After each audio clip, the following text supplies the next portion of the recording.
लाओ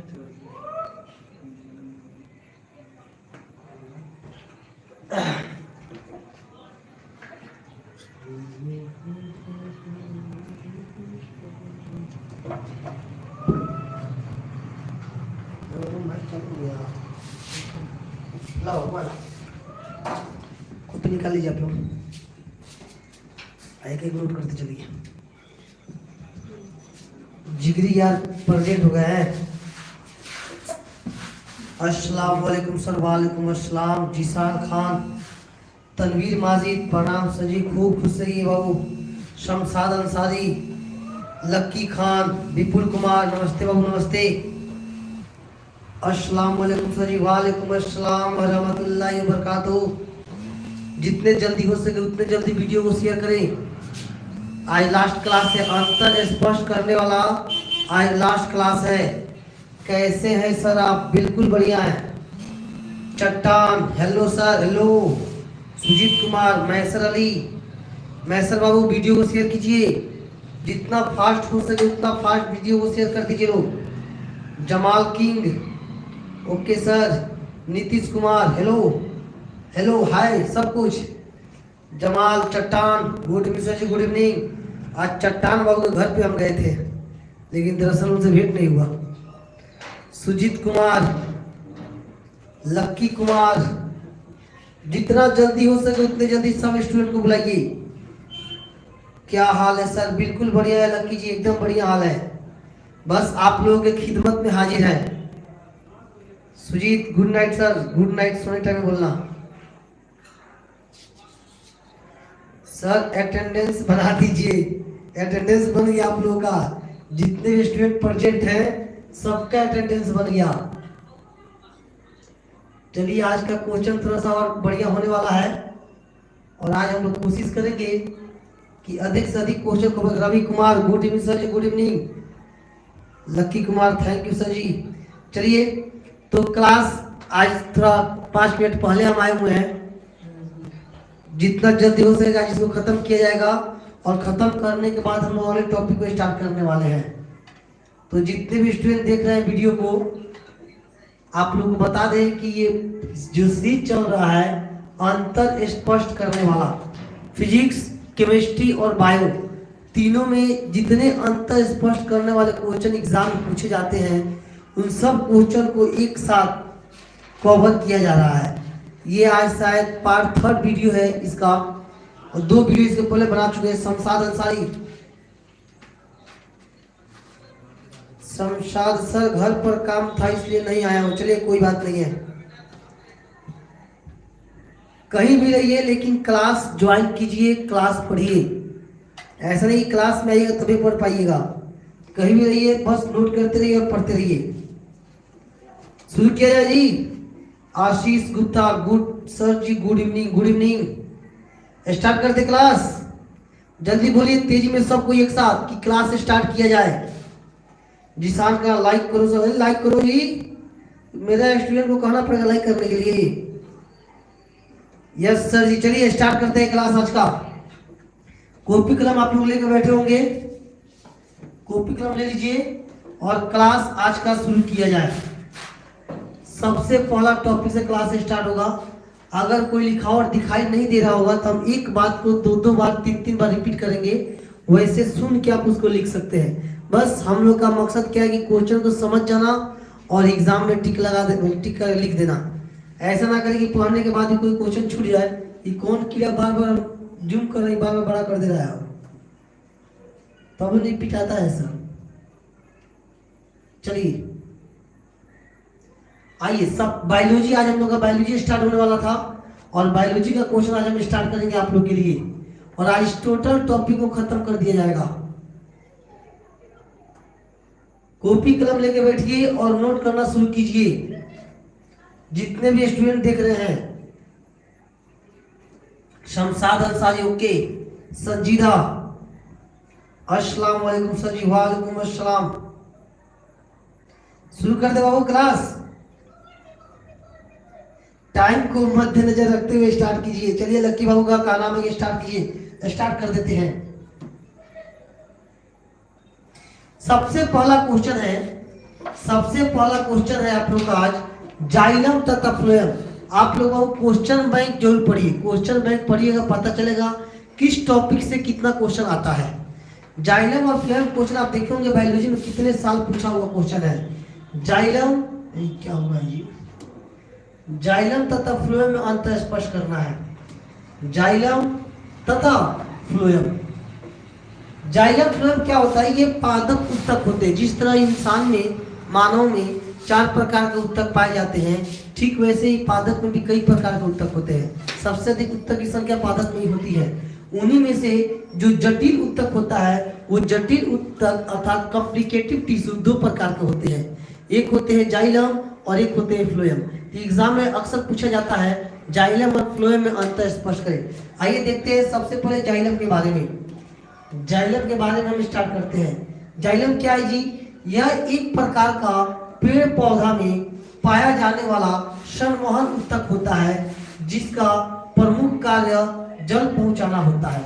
ये कौन सा उत्तक है, संवहन उत्तक होता है, जो जल को, देखिए मुख्य कार्य से क्या है, जमीन के नीचे से जड़ जो होता है, जड़ के माध्यम से जल को खींचना और सब अंगों के पास क्या कर देना, पहुंचा देना। मेन काम जाइलम का ये होता है, जल का खिंचाव करना। देखिए लिखा हुआ है, जिसका प्रमुख कार्य जल पहुंचाना होता है, पहला पॉइंट। दूसरा पॉइंट, जाइलम की जो कोशिकाएं होती है, लिखते चलिएगा, जाइलम की कोशिकाएं मृत होती है। तीसरा पॉइंट, जाइलम का दाब ऋणात्मक होता है। जाइलम का दाब कैसा होता है, ऋणात्मक होता है। लेकिन वही फ्लोएम की बात करते तो फ्लोएम धनात्मक होता है। अगला, जाइलम के उत्तक को, यहाँ पर मिट गया, इसको हटा दीजिए थोड़ा सा। देखिए अगला है जाइलम की गति, 5वां पॉइंट, चौथा मत नोट करिएगा लोग, हमें कम से कम 4 से 5 पॉइंट चाहिए। तो 5वां पॉइंट देखिए, जाइलम की गति जो होती है नीचे से ऊपर की ओर होती है। जाइलम की गति कहां से कहां तक होती है, नीचे से ऊपर की तरफ होती है, इसलिए इसको ऋणात्मक कहा जाता है। नीचे से ऊपर जाता है, उल्टा काम करता है। अगला बात कर लेते हैं फ्लोएम की। फ्लोएम की बात करें सबसे पहला, यह एक प्रकार का पेड़ पौधा में पाया जाने वाला संवहन, ये भी संवहन उत्तक ही है, जिसका प्रमुख कार्य क्या है, भोजन पहुंचाना। भोजन को पेड़ पौधे के प्रत्येक हिस्से के पास पहुंचाने का काम ये करता है फ्लोएम। दूसरा बात करें फ्लोएम की कोशिकाएं, देखिए जाइलम की कोशिकाएं मृत होती हैं, लेकिन फ्लोएम की जो कोशिकाएं होती हैं वो जीवित होती है। तीसरा बात करें, फ्लोएम का जो दाब होता है वो धनात्मक होता है। फ्लोएम का दाब क्या होता है, धनात्मक होता है। फ्लोएम के उत्तक को क्या कहते हैं, वाष्ट कहते हैं, वाष्ट, इसको दारू कहा जाता है। यहाँ पे मिट गया था, दारू कहा जाता है। अब ये दूसरा दारू को समझिएगा। फ्लोएम के उत्तक को क्या बोलते हैं, वाष्ट बोलते हैं। अगला नंबर 5, फ्लोएम की गति सभी दिशाओं में होती है, हर एक पार्ट में।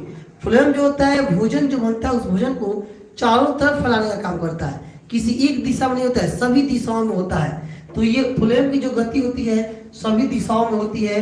इस जाइलम और फ्लोएम को आप लोग कॉपी में क्या कर ले, नोट कर ले या स्क्रीनशॉट मार कर ले। अगला क्वेश्चन में स्टार्ट करेंगे नेक्स्ट।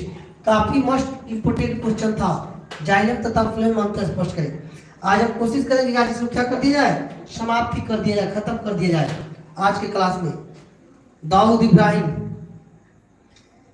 आगे बढ़ जाए जी, लक्की बाबू, चलिए नेक्स्ट बढ़ जाते आगे। अगला क्वेश्चन आपके सामने हाजिर है। जाइलम फ्लोएम के बाद नेक्स्ट क्वेश्चन है धमनी और सीरा। बहुत बढ़िया क्वेश्चन आ गया।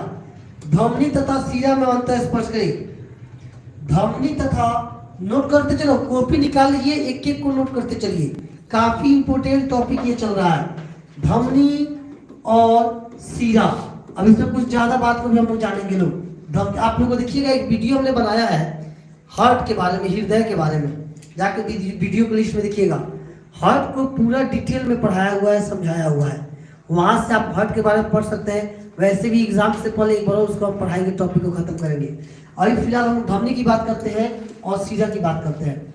धमनी और सीरा में क्या अंतर है, सबसे पहला बात हम धमनी की करेंगे। धमनी नोट करते चलिए कॉपी में। सबसे पहला, धमनी में शुद्ध रक्त पाया जाता है। धमनी में कैसा रक्त प्रवाहित होता है, शुद्ध। लेकिन एक बात समझो, अब यहाँ पे जो धमनी होता है 2 रूप में होता है, समझिएगा बाबू। धमनी 2 रूप में, एक होता है महाधमनी, एक होता है, लिख लो, एक होता है महाधमनी, एक होता है फुसफुस धमनी। फुफ्फुस धमनी, कहीं फुसफुस दिखता है, फुफ्फुस धमनी, दो रूप में धमनी होता है। ये जो महाधमनी होता है, इस महाधमनी में शुद्ध रक्त पाया जाता है। महाधमनी में याद रखिएगा, महाधमनी जो होता है शुद्ध रक्त को पूरे बॉडी में चारों तरफ फैलाने का काम करता है। लेकिन जो फुफ्फुस धमनी होता है, इसमें अशुद्ध रक्त जाता है। कौन सा रक्त इसमें जाता है याद करो, बहुत कंफ्यूजिंग होता है। धमनी में तो शुद्ध रक्त जाता है, लेकिन धमनी दो रूप में होता है, एक महाधमनी और एक फुफ्फुस धमनी। महाधमनी में शुद्ध रक्त जाता है, लेकिन फुफ्फुस धमनी में, और पूछेगा फुफ्फुस धमनी में कैसा रक्त प्रवाहित होता है, फुफ्फुस धमनी में अशुद्ध रक्त प्रवाहित होता है। अगला बात नंबर 2, धमनी में रक्त का प्रवाह तेज गति से होता है, काफी तीव्र गति से होता है। तीसरा, धमनी का रंग कैसा होता है, लाल होता है। चौथा, धमनी अधिक गहराई में पाया जाता है। और पांचवा, हृदय से, देखिए अभी जस्ट बताए हैं, हृदय से शरीर के विभिन्न अंगों तक ले जाने वाली खून को, हृदय से जब ब्लड में ऑक्सीजन गैस मिल जाता है, ऑक्सीजन मिल जाता है तो ब्लड हो जाता है शुद्ध, और उस शुद्ध खून को पूरे बॉडी में फैलाना होता है। तो वही काम कौन करता है, महाधमनी करता है। तो अर्थात ये धमनी का ही कार्य है। धमनी जो क्या करता है, हृदय में जो खून आता है उस खून को पूरे शरीर में फैलाने का काम करता है। तो ये किसका पार्ट हो गया जी, धमनी का पार्ट हो गया। अब थोड़ा जिक्र कर लेते हैं हम लोग सीरा के बारे में। सीरा क्या होता है, सीरा में अशुद्ध रक्त पाया जाता है। अब यहाँ आओ, जब सीरा की बात आई क्या तो देख लेते हैं लोग सीरा कितने रूप में होते हैं। सीरा भी दो रूप में होते हैं, एक होते हैं महासीरा, एक होते हैं महासीरा, और एक होता है फुसफुस सीरा। फुफ्फुस सीरा, दो प्रकार के सीरा होते हैं, महासीरा और फुफ्फुस सीरा। तो महासीरा जो होता है, इसमें इसका काम क्या है, शरीर के विभिन्न अंगों से अशुद्ध रक्त को इकट्ठा करके फेफड़ा कर हृदय के पास ला देना, अशुद्ध रक्त को। तो ये महासीरा जो होता है अशुद्ध रक्त को प्रवाहित करता है, अशुद्ध रक्त इसमें जाता है।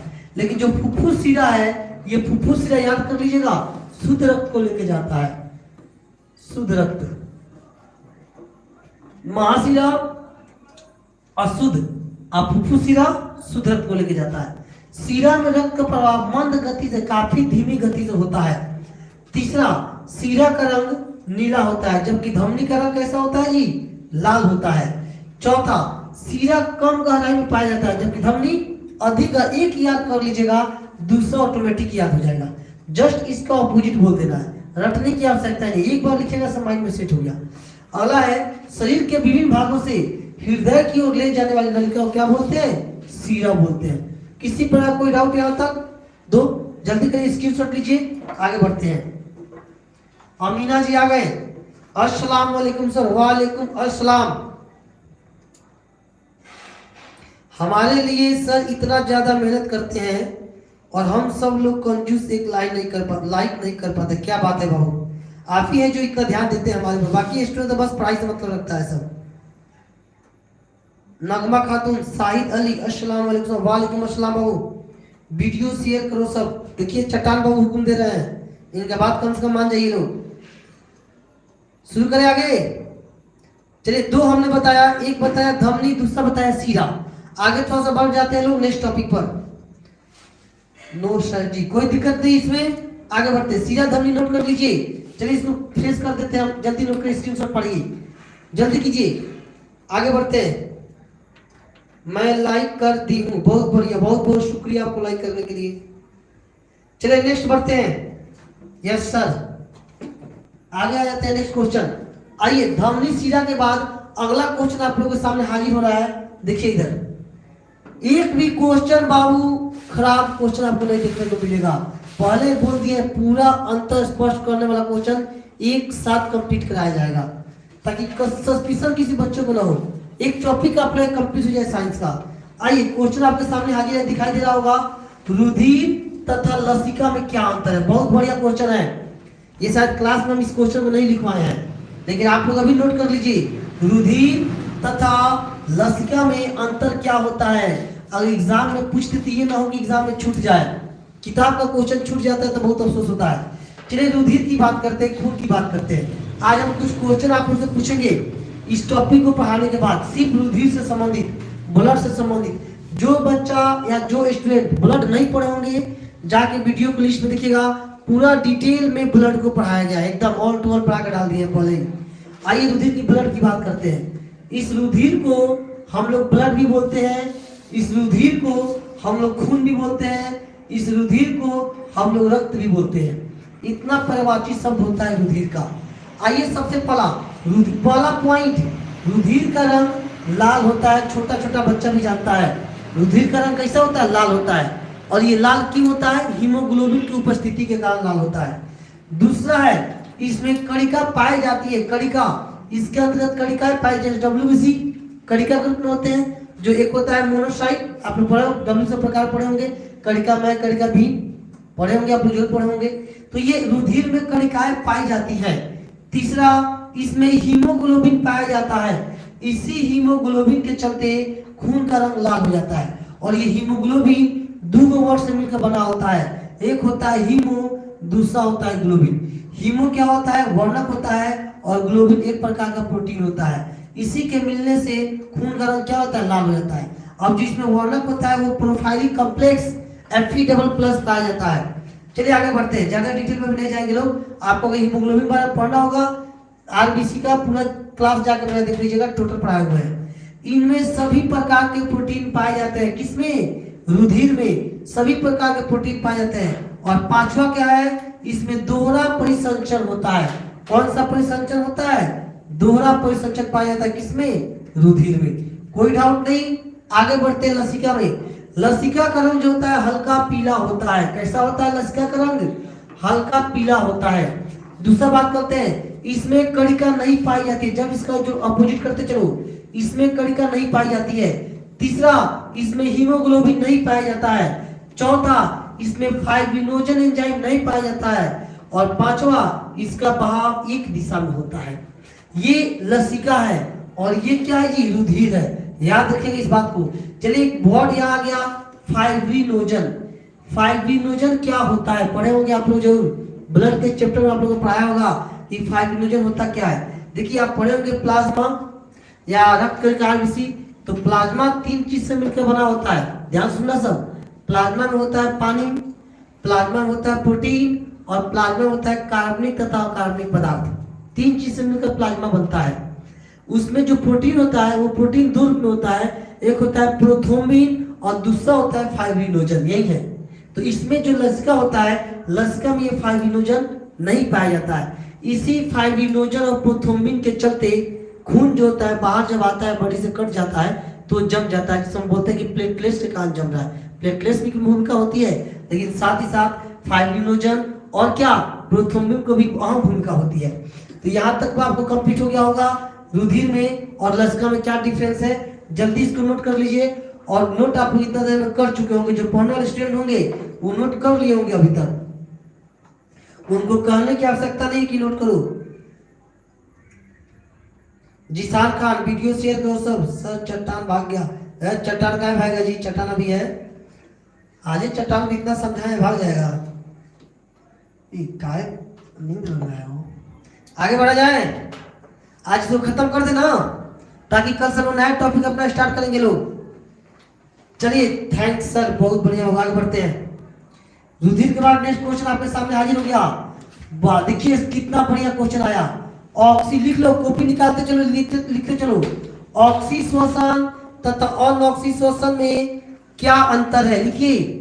ऑक्सी श्वसन तथा अनऑक्सी श्वसन में क्या अंतर है।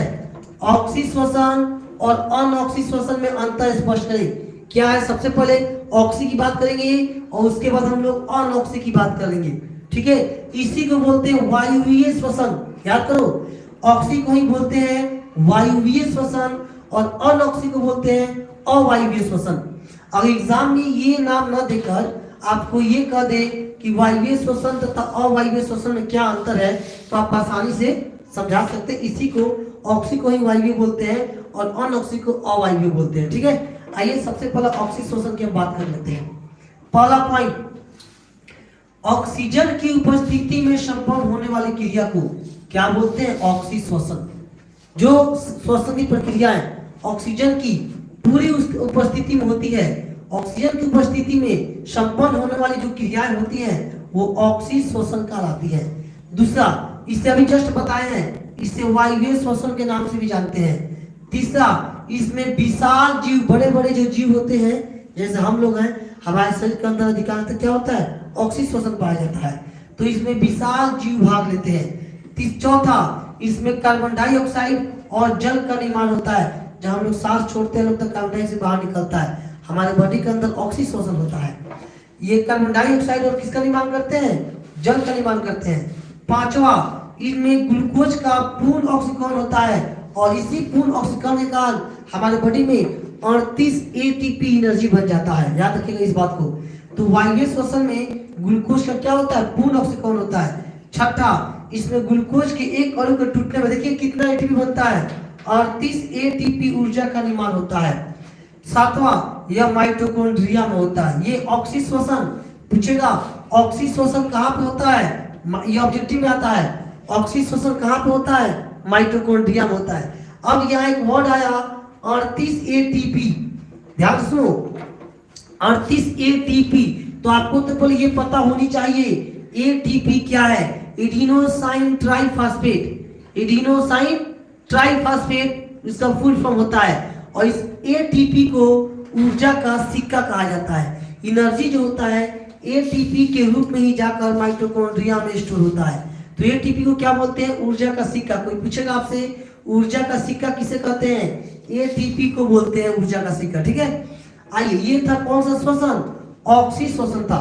अब थोड़ा सा बात कर लेते हैं अनऑक्सीश्वसन की बात कर लेते हैं। सबसे पहला क्वेश्चन दिया हुआ अनऑक्सीश्वसन में पॉइंट, ये देखो, ये क्या था, ऑक्सीजन की उपस्थिति में हो रहा था। जस्ट हमने बोला कि इसका उल्टा करते चलो, ऑक्सीजन की अनुपस्थिति में संपन्न होने वाली क्रिया को क्या बोलते हैं, अनऑक्सी, यहाँ गलत लिखा गया है, अनऑक्सीश्वसन कहलाता है। दूसरा, इसे अवायवीय श्वसन के नाम से भी जानते हैं। तीसरा, इसमें सूक्ष्म जो छोटे छोटे जीव होते हैं, सूक्ष्म जीव, माइक्रो ऑर्गेनिज्म जिसको बोलते हैं, वे इसमें भाग लेते हैं। चौथा, इसमें कार्बन डाइऑक्साइड, जल का निर्माण नहीं होता है। पांचवा, इनमें ग्लूकोज का पुनर्स्करण नहीं होता है। छठा, इसके टूटने से मात्र 2 एटीपी ऊर्जा बनता है। तो बताइए, पूछेगा किस श्वसन में ऊर्जा की अधिक मात्रा होती है, वायवीय या अवायवीय। तो वायवीय श्वसन में ऊर्जा बनता है अधिक, 38 एटीपी। ये तो सूक्ष्म जीव है, 2 एटीपी पर भी काम चला जाएगा अपना। अगला, अब सबसे मस्त क्वेश्चन, अनऑक्सीश्वसन कहाँ पे होता है। अनऑक्सीश्वसन होता है कोशिका द्रव्य में। कहाँ पे होता है जी, अनऑक्सीश्वसन कोशिका द्रव्य में होता है। अनऑक्सीश्वसन, वायवीय श्वसन कहाँ पे होता है, माइटोकॉन्ड्रिया में, और अनऑक्सीश्वसन कहाँ पे होता है, कोशिका द्रव्य में। कोई डाउट यहाँ तक जी किसी भी बच्चे को, कोई दिक्कत नहीं। जल्दी स्क्रीनशॉट मारिए, नेक्स्ट क्वेश्चन की तरफ बढ़ते हैं। देखो, सब कोई लिखने में मशहूर है, इसलिए किसी का कमेंट नहीं आ रहा है। अभी आप लोग सब क्वेश्चन आज पूछेंगे बहुत ज्यादा, बस 1-2 और इसमें होगा, आज खत्म कर दे रहे हैं, उसके बाद क्वेश्चन पूछना शुरू कर दिया जाएगा। चलिए नोट सर जी, आगे बढ़ जाए, चलिए आगे बढ़ जाते हैं जी। नेक्स्ट क्वेश्चन आप लोगों के सामने हाजिर है। आइए, श्वसन तथा दहन में क्या अंतर है, ये भी क्वेश्चन शायद क्लास में हमने नहीं लिखवाया, आप लोग नोट कर लीजिए। अब देखिए इधर, श्वसन तथा दहन में क्या अंतर है, अगर एग्जाम में पूछ दे तो छूटना नहीं चाहिए। बस पहला बात कर लेते हैं श्वसन की। श्वसन क्या होती है, यह क्रिया सजीवों में होती है। जो सजीव होते हैं, सजीव का मतलब तो आपको बताने की आवश्यकता नहीं है कि सजीव किसे कहते हैं। हम क्या है, सजीव है। क्यों है, बोल रहे हैं, चल रहे हैं, गति कर रहे हैं, वृद्धि कर रहे हैं, शोषण करते हैं, परिवहन करते हैं, उत्सर्जन करते हैं, ये सब प्रक्रिया हो रही है, इसका मतलब हम सजीव है। जिसमें ये सब प्रक्रिया नहीं होती है वो निर्जीव है। तो ये क्या है, श्वसन किसमें होता है, सजीवों में श्वसन की प्रक्रिया होती है। दूसरा, यह एक जैविक क्रिया है, मतलब जीवों के द्वारा होने वाली क्रिया है। तीसरा, श्वसन जीवों का अपना नियंत्रित क्या होता है, प्रक्रम। हम अभी चाहे तो सांस रोक लेंगे, अभी चाहे तो सांस लेना शुरू कर देंगे, इस पर हमारा नियंत्रण है। तो हम कहेंगे कि श्वसन जो होता है जीवों का अपना नियंत्रित प्रक्रिया होती है। और चौथा, श्वसन मंद दहन का उदाहरण है, धीरे धीरे प्रक्रिया होती है श्वसन। हवर कोई सांस थोड़े लेगा, आराम से सांस लेता है। आगे बढ़ते हैं, दहन की बात कर लेते हैं। यह क्रिया निर्जीव में होती है। किसमें होती है? दहन, जलना। दहन तो वस्तु जैसे लकड़ी को जलाते हैं, दहन प्रक्रिया है जिसमें ऊष्मा और प्रकाश उत्सर्जित होता है। तो यह क्रिया निर्जीव में होती है। यह एक रासायनिक क्रिया है। दहन कैसी क्रिया है? रासायनिक क्रिया है। यह एक अनियंत्रित प्रक्रिया होता है जिसमें हमारा नियंत्रण नहीं होता है। चौथा, यह तीव्र प्रक्रिया होती है। इसमें भी कोई डाउट नहीं, काफी छोटा सा टॉपिक था। जल्दी स्क्रीनशॉट लीजिए, फिर हम आगे बढ़ते हैं अगले क्वेश्चन की तरफ।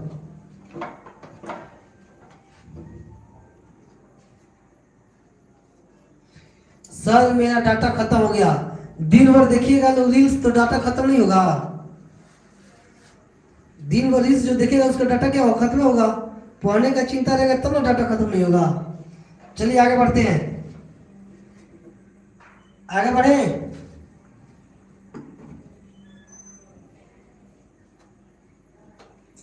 सर कितना बजे से क्लास स्टार्ट होता है? क्लास का टाइमिंग 8:15 पर है। 8:15।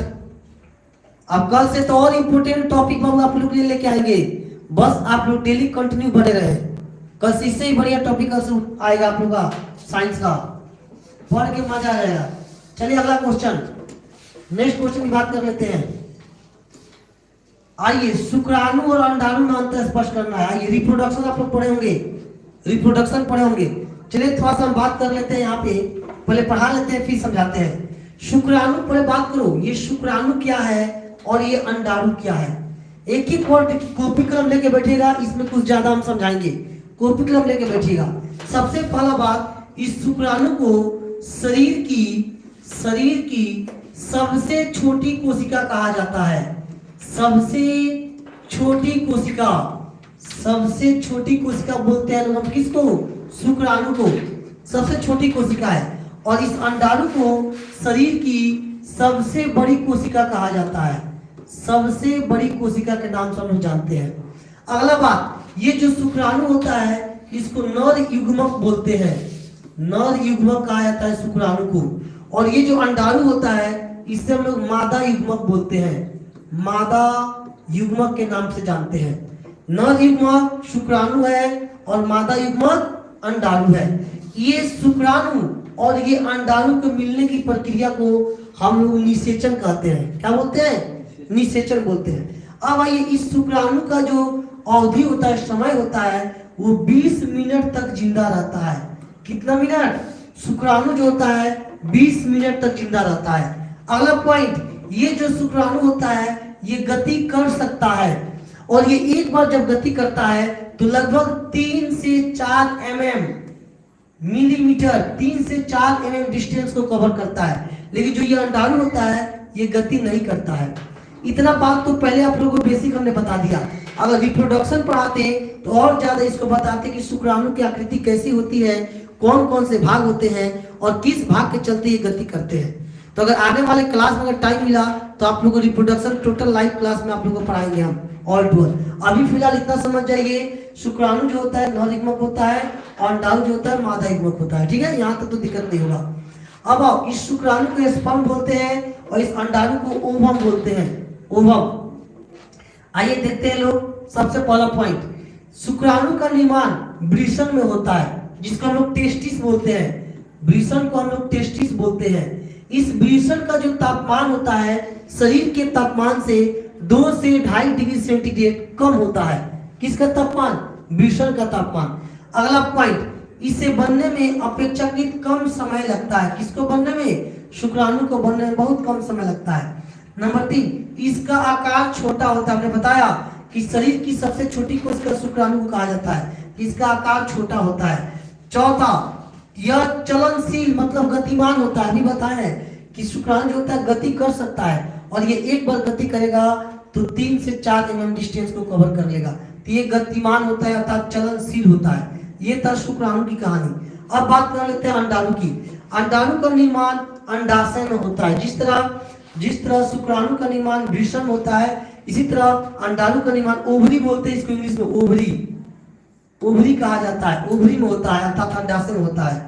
नंबर 4, 2 नंबर है, गलती लिखा गया 2। इससे बनने में शुक्राणु की अपेक्षा ज्यादा समय लगता है। कितना समय लगता है जी? शुक्राणु से अधिक समय बनता है। नंबर 3, इसका आकार बड़ा होता है इसलिए इसको शरीर की सबसे बड़ी कोशिका के नाम से जानते हैं। नंबर 4, यह स्थिर होता है, ये गति नहीं करता है। अब एक और बात बता दे, इस शुक्राणु में समझिए समझनी, इस शुक्राणु में और इस अंडाणु को कौन सी कोशिका कहा जाता है? शुक्राणु और अंडाणु को। हम पूरे शरीर की अगर बात करें, टोटल शरीर में 2 ही प्रकार की कोशिकाएं होती हैं, एक होती है जनन कोशिका और एक होती है कायिक कोशिका।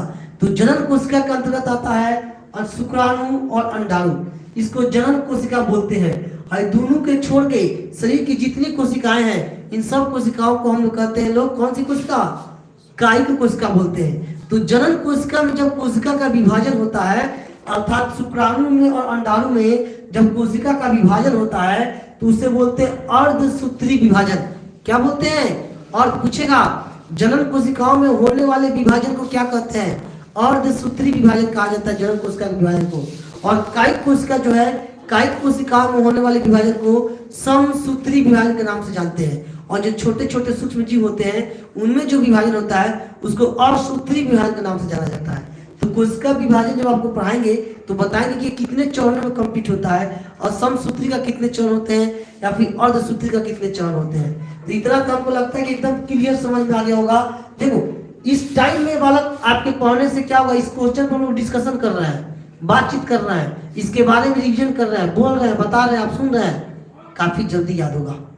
रटने से क्या होता है, रटने से भी रटिएगा 10 मिनट बाद भुला जाएगा, फिर एक आप पढ़ ले खत्म। अभी डिस्कशन के टाइम आप देख लीजिएगा, माइंड में सेट रहेगा। अगर हम 10 बताएं तो आपको 5 जरूर दिमाग में रहेगा। आगे बढ़े, नोट कर लीजिए इसको।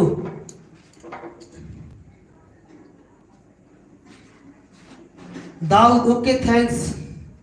सागर पटेल,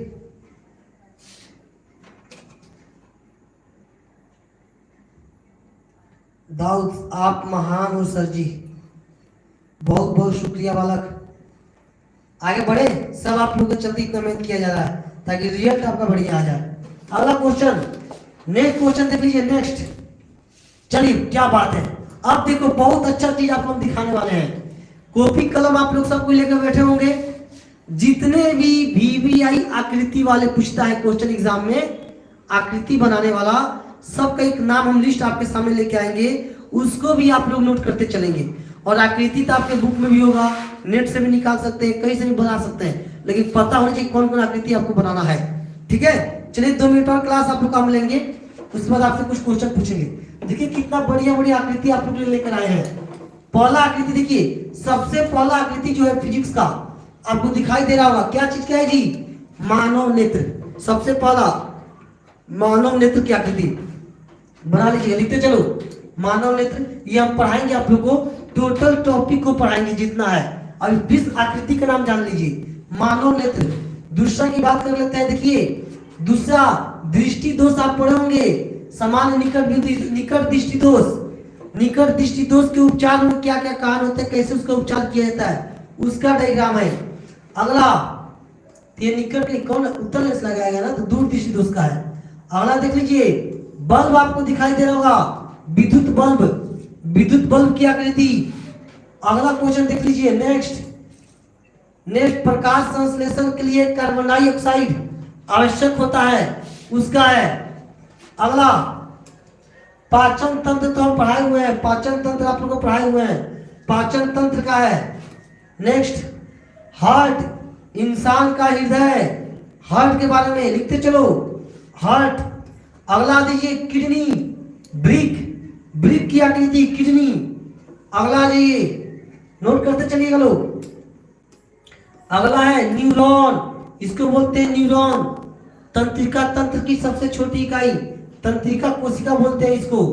अगला आ जाइए, मानव मस्तिष्क, माइंड में सेट कर लो बाबू, मानव मस्तिष्क। देखिए कितनी बार पूछा हुआ है। मानव मस्तिष्क के बाद आ जाइए, पुष्प का अनुदैर्ध्य काट का चित्र, पुष्प फूल फ्लावर, पुष्प के अनुदैर्ध्य काट का चित्र कंप्लीट हो जाना चाहिए। अगला है आइए नर जनन तंत्र, ये है नर जनन तंत्र। अगला देखो टोटल इमेज हमने इसमें सेट कर दिया है, और इसी इमेज को एक एक करके एक दिन तो पूरा तो पढ़ा नहीं सकते हैं, एक एक करके कभी कभी टाइम निकाल के आप लोग कंप्लीट करा दिया जाएगा।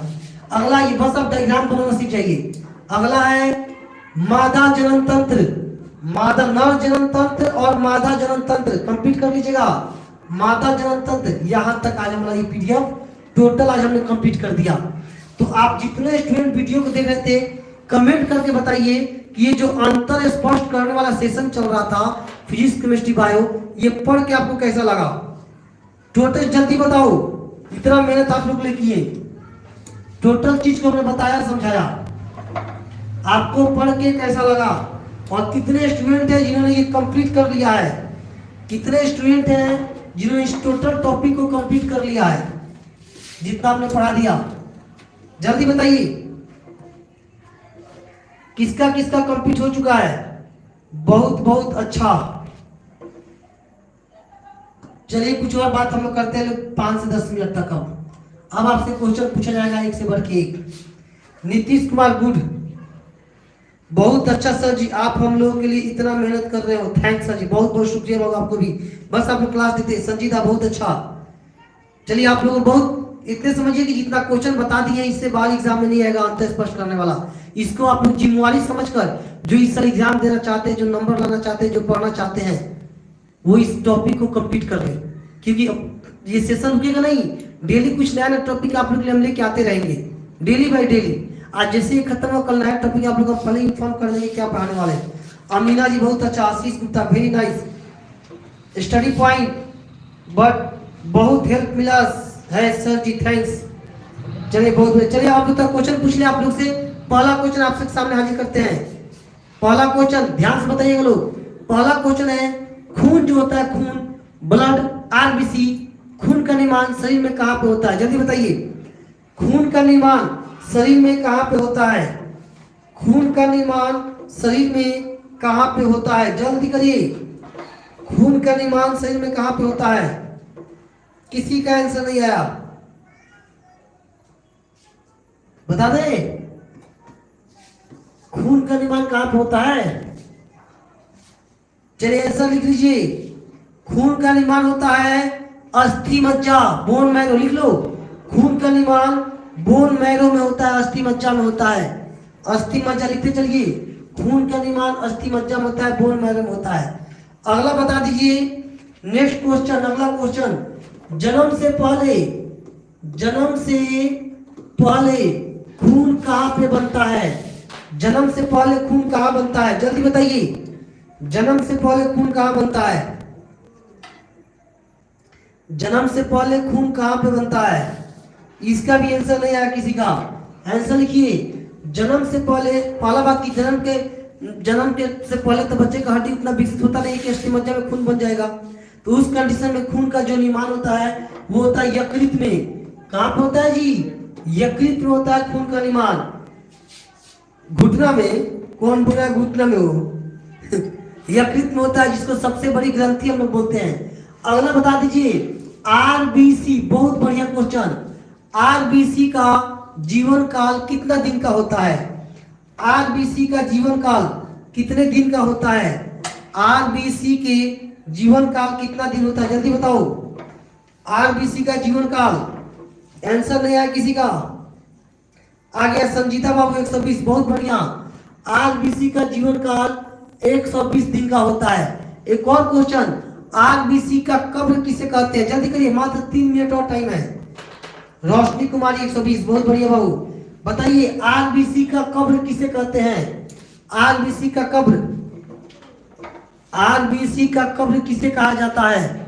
जल्दी बता दो, आरबीसी का कब्र किसे बोलते हैं? नहीं आया किसी का आंसर। आरबीसी का कब्र लिख लीजिए, एस्प्लीन, एस्प्लीन को बोलते हैं आरबीसी का कब्र, जिसको प्लीहा कहा जाता है, प्लीहा। आरबीसी का कब्र प्लीहा को कहा जाता है, स्प्लीन। बहुत बढ़िया संजीदा बाबू। अगला क्वेश्चन, एक और क्वेश्चन आपके लिए हाजिर हो गया, जल्दी बता दीजिए, दूध में कौन सी शर्करा पाई जाती है? बहुत बढ़िया क्वेश्चन। दूध में कौन सी शर्करा पाई जाती है? जल्दी बताओ, दूध में कौन सी शर्करा पाई जाती है? टाइम कम है, हम रुकेंगे नहीं ज्यादा, फास्ट टाइपिंग कीजिए। अब दूध में कौन सी शर्करा, किसी का आंसर नहीं है, लिख लो, लैक्टोज। दूध में कौन सी शर्करा होती है? लैक्टोज शर्करा पाई जाती है दूध में। लैक्टोज। दूध में कौन से एंजाइम पाए जाते हैं, जल्दी बताइए। दूध में कौन से एंजाइम पाए जाते हैं? दूध में कौन से एंजाइम पाए जाते हैं? जल्दी करो, लिख लीजिए। रेनिन। रेनिन। दूध में जो एंजाइम पाए जाते हैं वो होता है रेनिन। अगला बता दीजिए, दूध की शुद्धता किससे मापी जाती है? कौन सा यंत्र है जिसे मापा जाता है दूध की शुद्धता? दूध की शुद्धता मापने वाले यंत्र को क्या बोलते हैं? जल्दी बताइए। नहीं पता, लिख लो। लैक्टोमीटर। लैक्टोमीटर से दूध की शुद्धता मापी जाती है। चलिए, आज का क्लास पता नहीं है सर, पता कीजिए। आज का क्लास बालक हम लोग यहीं तक रखेंगे और आप लोग जितने स्टूडेंट वीडियो को देख रहे थे कोशिश कीजिए जितने टॉपिक हम पढ़ाते चले उसको घर पे कंप्लीट करते चले, ठीक है। पोथी बनेगा, ज्यादा रहेगा, पढ़ने मन नहीं लगेगा। फिर हम लोग कल मिलते हैं इस टाइम पर 8:45 पर कल के क्लास में। आज के लिए बस इतना ही रख देते हैं।